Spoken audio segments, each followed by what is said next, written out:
মৌলবাদের বিরুদ্ধে যুদ্ধ করতে পারি। এই মৌলবাদ কিন্তু ইসলাম নয়। এই আমেরিকানরা তৈরি করেছিল কমিউনিজমকে ধ্বংস করার জন্য, এখন মধ্যপ্রাচ্যে তৈরি করেছে ওখানকার মানে সেকুলার দেশগুলোকে ধ্বংস করার জন্য। ওইখানে লাদেনকে তারা মেরেছে, কিন্তু তালেবানদের মারে না। মারে কাকে? সেকুলার সাদ্দামকে, সেকুলার গাদ্দাফিকে। এদেরকে মেরে ইসরায়েলকে তারা নিরাপদ করতে চায়, কিন্তু ইসরায়েল নিরাপদ থাকবে না। তার অর্থনীতিতে ধস নেমেছে। তো বেশি দিন বাঁচবো না। একটা ভবিষ্যৎবাণী আমি এখানে করতে পারি, পৃথিবীতে দুটি রাষ্ট্র থাকবে না। সেই দুটি রাষ্ট্র, একটি হচ্ছে ইসরায়েল আর একটি পাকিস্তান। দুটি কৃত্রিমভাবে সৃষ্ট, সাম্রাজ্যবাদী স্বার্থের সৃষ্ট, এবং পৃথিবীতে অশান্তি সৃষ্টির জন্য এরা, গোটা মধ্যপ্রাচ্যে অশান্তি সৃষ্টির জন্য ইসরায়েল দায়ী, গোটা ভারত উপমহাদেশে অশান্তি সৃষ্টির জন্য পাকিস্তান দায়ী। এই দুটি রাষ্ট্র আগামী 10 বছর কি 15 বছরের ভিতরে থাকবে না। কথাগুলো বলেছেন জনাব আব্দুল গফফার সাহেব। এই আব্দুল গফফার সাহেবের উচিত সে আয়সা সমস্ত জনগণের বা একটা মসজিদে এসে বলুক, যে কোনো ইমামের কাছে আয়সা মুসল্লির সামনে বলুক যে আমি এইটা ভুল করেছি, এটা আমার ঠিক হয় না, আমি না বুঝে করেছি, বা আমি বুঝে করলেও আমি আর জীবনে করব না। তাইলে কিন্তু আমাদের আর কোনো, আমরা তখন সাথে সাথে তাকে বুকে জড়াই নেব। এটাই কিন্তু আমাদের, কিন্তু কাউকে কোনো সরাই দেওয়ার জন্য আমরা করি না। আমরা করি যে সে যেন সংশোধিত হয় এবং সে যে বক্তব্যটা দিয়েছে ওটা যেন সে উল্টো করে, প্রত্যাহার করে।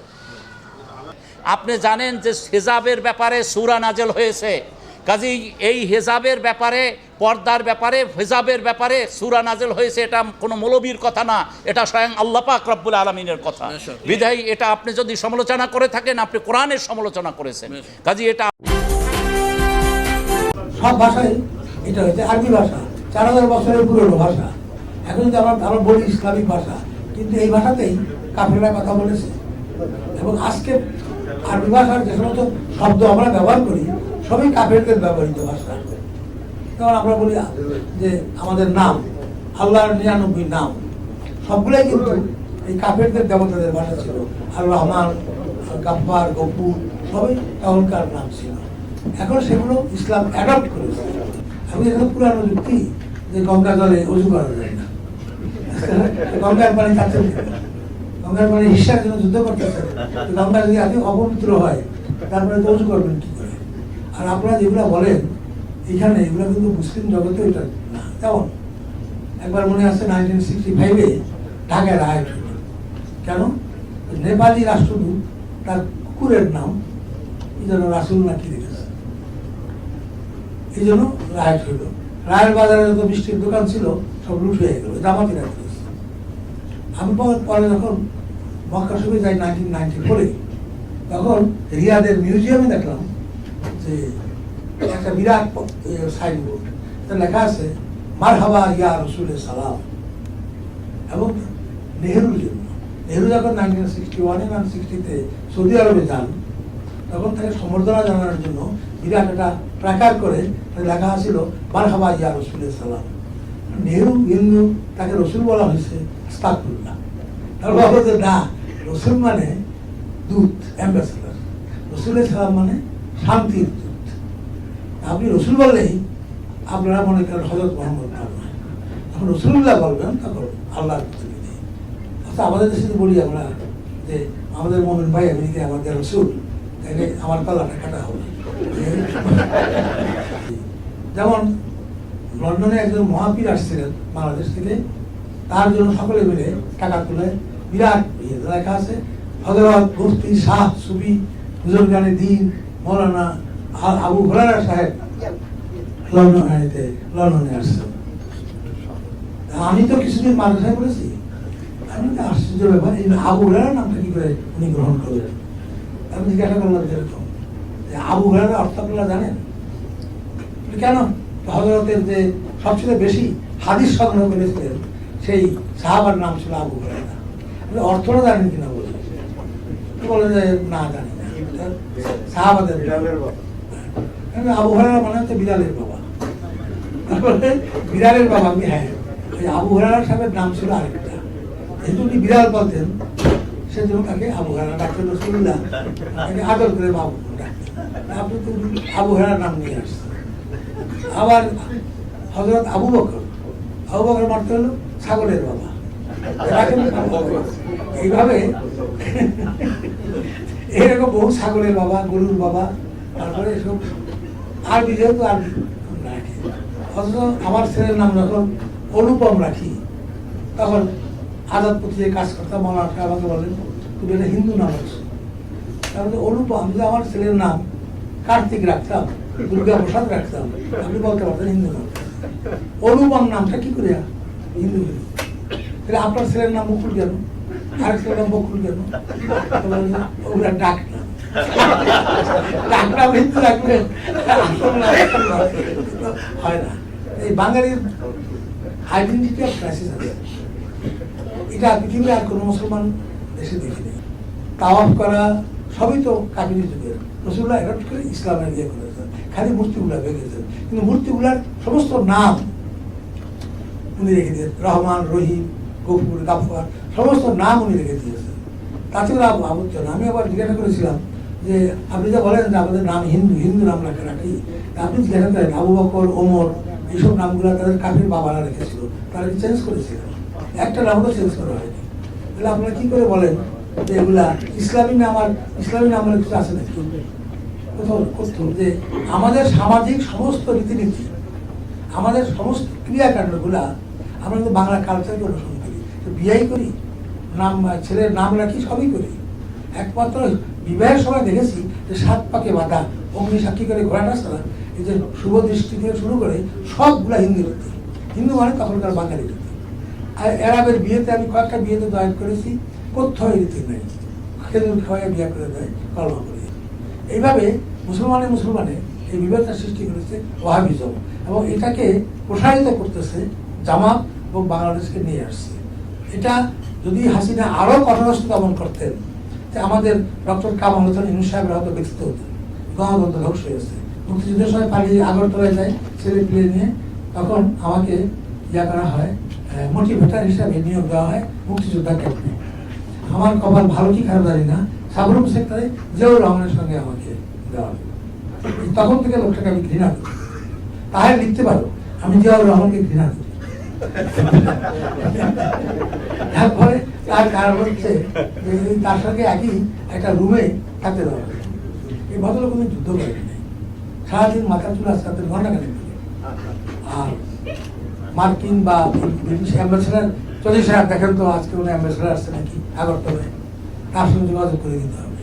প্লাস কেন খালেদা জিয়া কুর্মিল্লা থেকে বেরিয়ে চলে আসেন না, এই জন্য উনি হাঁটাতে, আমি গিয়েই ওকে দেখবো। এই কাজ ছিল একমাত্র কাজ। কলকাতায় গেলেন, তারপর তো ওনার অদক্ষতার জন্যই জেট ফোর্স ভেঙে দেওয়া হয় এবং তাকে নিষ্ক্রিয় করা হয়। উনি হলেন স্বাধীনতার ঘোষণা, ওই একটা বাড়ি পাঠ করেছিলেন। আর যে লোকটি 25 বছর সংগ্রাম করেছে, জীবনের 17 বছর জেলে, 2 বার ফাঁসির আসামি হয়েছে, উনি বাংলাদেশের জন্য কিছুই করেননি। বেগম খালেদা জিয়া এই কথা ঘোষণা করেন, অথচ তার বিবাহটাও রক্ষা করেছেন বঙ্গবন্ধু। আজকে যেমন আমেরিকানরা তালেবানদের জন্ম দিয়ে বিপদে পড়েছে, তেমনি ব্রিটিশরাও যখন ওসমানিয়া সাম্রাজ্যকে বিভক্ত করে প্রথম মহাযুদ্ধের পর, তখন তারা প্ল্যান করে এই দেশগুলোকে ক্ষুদ্র ক্ষুদ্র রাষ্ট্রে বিভক্ত করবে। ইরাক, মেসোপটেমিয়াকে ভেঙে ইরাক, ইরান এসব বিভিন্ন দেশ তৈরি করে, ওসমানিয়া খেলাফতকে ধ্বংস করে, এবং সৌদি আরবে একজন সেবাইকে রাজা বনে, তার নাম ছিল ইবনে আব্দুল আজিজ ইবনে জোর। ব্রিটিশ আর্মিতে কাজ করতেন, এবং তাকে উনি মুসলমান ছিলেন কিনা এ সম্বন্ধেও একটা সন্দেহ আছে। অর্থাৎ বাংলাদেশকে তারা বলে এটা হিন্দুস্তান হয়ে গেছে, হিন্দুস্তান হয়ে গেছে। এবং আমেরিকানরা এখানে মানবাধিকারের জন্য বাংলাদেশের কথা বলে। এই আব্দুল ওয়াহাব নামে এক ভদ্রলোকের দ্বারা কট্টর ইসলাম তৈরি করা হলো। আজকে জামাত ইসলামীকে শুরু করে এরা, আমি বলি যে এরা দিনে মোহাম্মদী নয়, এরা দিনে মদুদি, এরকম মদুদি ধর্ম, এবং ইসলামের সঙ্গে এর কোনো সম্পর্ক নেই।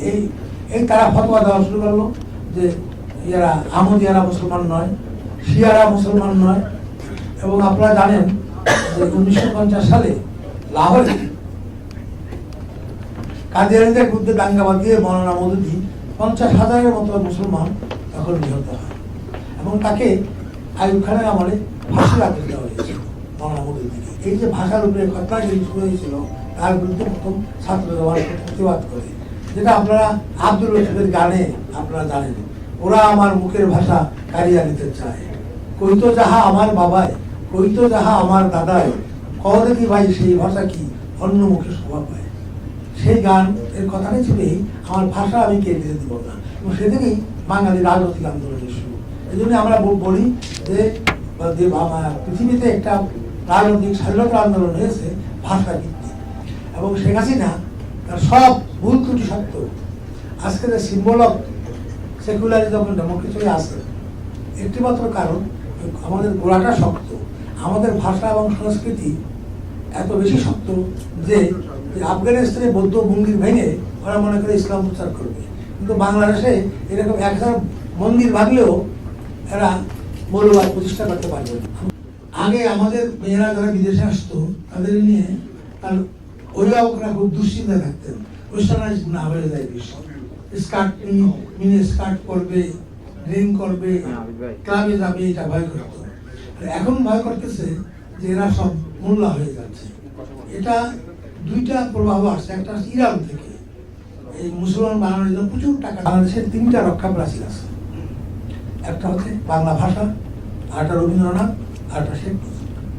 এই 3টা রক্ষা প্রাচীর যতদিন থাকবে ততদিন বাংলাদেশকে কোনো তালেবান শক্তি ধ্বংস করতে পারবে না। শরীফ সভাপতি, আমি সাংবাদিক। এর ভিতরে একটা প্রশ্ন আমার আছে যে ক্রমবর্ধমান হারে বাঙালি মুসলমানরা, বিশেষ করে মুসলমান মেয়েরা বোরখা এবং হিজাব পরা শুরু করেছে, এ ব্যাপারে আপনার মন্তব্য? এটাকে আমি বলি ওয়াহাবিদের লাস্ট কালচারাল ইনভেশন। আমি যেগুলো ক্লাস 12 মেয়েরা হায়ার নেশাব পড়বে, এটা কি ধর্ম শিক্ষা হলো নাকি? আমি আমার দেশের মসজিদে গেছি, সেখানকার ইমাম আমার জন্য দোয়া করতে হাঁটু দেখে বলছেন, আল্লাহ কাপার চন্দিকে গোলাম আজম বানিয়ে দাও। আমি ওনারা তো ভাঙতে পারতেছি না। প্রত্যেকটা মসজিদ মাদ্রাসায় এরা পেনিট্রেট করেছে। এইদিকে সরকার মাদ্রাসা কিন্তু সেটা আর্মিতে, সরকারি অফিসে সর্বত্রই দেখবেন টুপি আর দাড়ির সমান। টুপি আর দাড়ি ইসলামের একমাত্র সিম্বল না, এটা তাদের কাছে ঘুষ খাচ্ছে। এত বড় দাড়ি, এত বড় টুপি, উনি ঘুষ না পেলে একটা বাইরে আনতে না। এই কন্ট্রাডিকশনটা আমাদের চলছে, এবং মুসলমান মেয়েরাও মনে করে এক নতুন ফ্যাশন হিসাবে এইটা নিয়েছে, মনে করে আইডেন্টিটি। এখন গেলে কি হবে? আচার আচরণ তো বদলায়নি। বোরখা পরে যাচ্ছে, টিউবে বসে প্রেম করতেছে, বোরখা আছে, আবার ইন্টারনেটে প্রেম হইতেছে। আচার আচরণগুলা ওয়েস্টার্ন করে, বেশভূষা হচ্ছে ইসলামিক করে একটা আত্মপ্রতারণার সৃষ্টি হচ্ছে। আপনি যেটা বললেন যে কাফেরদের যেটা আপনার দেব দেবী বা দেবতাদের নামের সাথে আল্লাহ নামের তুলনা করেন, সেটা একটু পরিষ্কার করবেন। আর হলো নামাজ, রোজা, হজ, যাকাত, ফরজ, পর্দা একটা অংশ। বোরকা পরার বিষয়টা তাহলে কি আপনি লাকুম দীনুকুম ওয়ালিয়া দিন যে আয়াতটা বলছেন, সেটা কোরআনের বাইরে কিনা সেটা আপনি ব্যক্তিগত মতামত দিয়েছেন না আসলে বিশ্লেষণধর্মী মতামত? আমি কিছুদিন মাদ্রাসায় বলেছি, আমার ধর্ম সম্বন্ধে খুব ভালো জ্ঞান আছে বলি না, কিন্তু আমি ইসলাম সম্বন্ধে তা জানি। এখন যে ইসলামটা চলছে এটা বাড়াবাড়ির ইসলাম। এটা হচ্ছে আমাদের রাসূলুল্লাহ তার বিদায় হজে একবার নয় কয়েকবার বলেছেন যে তোমরা ধর্ম নিয়ে বাড়াবাড়ি করিও না, তোমাদের আগে বহু জাতি ধর্ম নিয়ে বাড়াবাড়ি করিয়া ধ্বংস হয়ে গিয়েছে। আজকে যে ইসলামের এত সংকট, এটা বড়ই কারণ আমরা ধর্ম নিয়ে বাড়াবাড়ি করি। আমরা যে পর্দা প্রথার কথা বলি, এটা রাসূলের সময় ছিল না। হযরত আয়েশা ঘোড়ায় চড়ে যুদ্ধ করেছে, মেয়েরা মসজিদে ঢুকে নামাজ পড়েছে। এখন দেখা যায় যে কাবায় হজের সময় মেয়েরা ঢুকতে পারে, মদিনায় রওজাতে ঢুকতে পারে না। আমরা আমাদের এই লিজেন্ডারি কলামিস্টকে আমাদের মিশনে আসায়, এই প্রথম তিনি এই মিশনে আসলেন, এর সাথে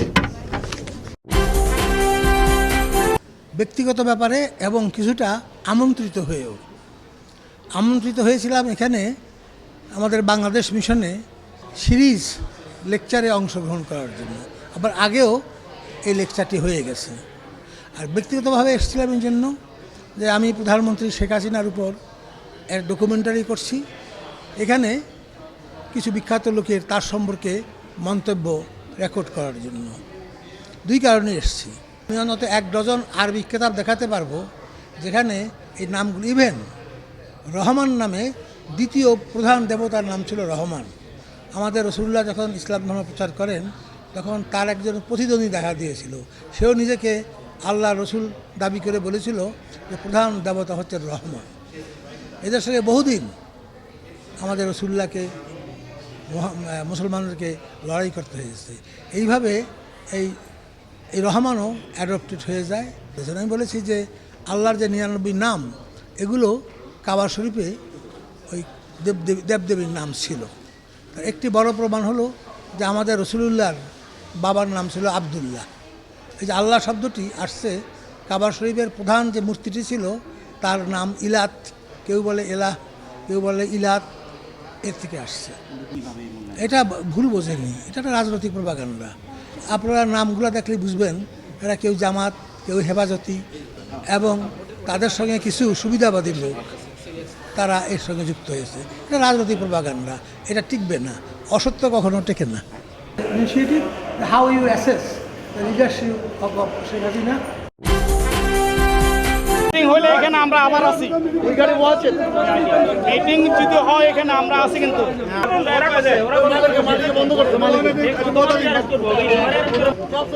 এটা দরজা বন্ধ হবে, আপনারা সবাই চলে যান। Go out everybody.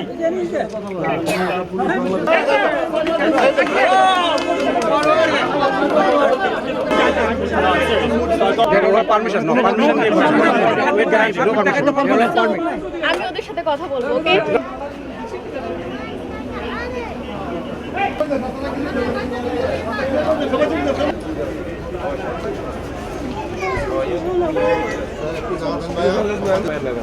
সাহস থাকলে রাস্তায় না যাবেন, এত দূরত্ব করেন কেন? না নিয়েছি, দরকার কি?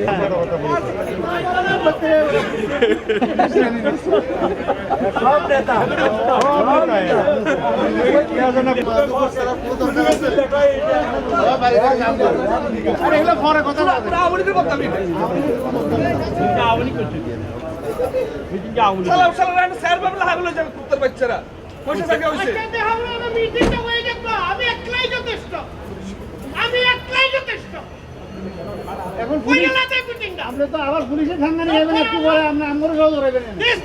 This is the politics.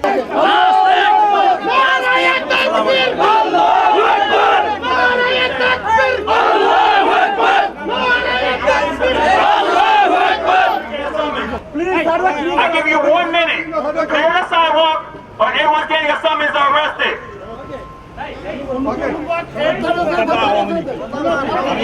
I said clear the sidewalk. Everyone disperse. Go home. Go. দেশের 90% লোক ধর্মপ্রাণ লোক, তার বিরুদ্ধে যদি কোনো কথা বলা হয় তাহলে সেটা আমরা সমর্থন করি না। আমরা আওয়ামী লীগ সমর্থন করে না, আওয়ামী লীগ সরকার সমর্থন করে না। এটা হলো বটম লাইন। এখন কথা এখানে যে অবস্থার সৃষ্টি হয়েছে, অযথা একটা বিদ্বেষ সৃষ্টি হয়েছে। আমি আপনাদের সবাইকে শান্ত রাখতে বলবো। রমজানের মাস, ইফতারের সময় হচ্ছে, লেটস গো ফর ইফতার। আওয়ামী লীগ বা আওয়ামী লীগে আমাদের যারা অঙ্গ সংগ্রাম, আমরা কোনো সময় ধর্মের ব্যাপারে আমরা নিরপেক্ষ, আমরা কোনো ধর্মে আঘাত করুক তাকে আমরা সমর্থন করি না। এক্সাম্পল যেটা আমি বলতে চাচ্ছিলাম, জননেত্রী শেখ হাসিনা সবচেয়ে শক্তিশালী মন্ত্রীকে 31 সেকেন্ডের জন্য অপেক্ষা করে নাই, যেহেতু হজ নিয়ে সে কথা বলেছিল। কেউ যদি ধর্ম নিয়ে কথা বলে থাকে আমরা তাকে আমরা সমর্থন করি না, আমরা করতে পারি না, আমরা সেটা করবো না। তার আগে এরকম একটা মিটিং দিয়ে জামাইকাতে যুদ্ধের মতো অবস্থা সৃষ্টি করবে, ব্রুকলিনের যুদ্ধের মতো, এই লোকগুলোকে এটা আমাদের খুঁজে বের করতে হবে, কারণ আজকে এই কাজটা করেছে, কেউ আমরা তাই না। এই যে হোসেন যে আসছে ডক্টর সাদাল মাহমুদ, উনি জানেন এটা, উনি ওয়াশিংটন থেকে আসছেন, ওনাকে আপনারা জিজ্ঞাসা করেন আজকে এই অবস্থার জন্য দায়ী কে? আচ্ছা, একটা অনুরোধ করি আপনাকে,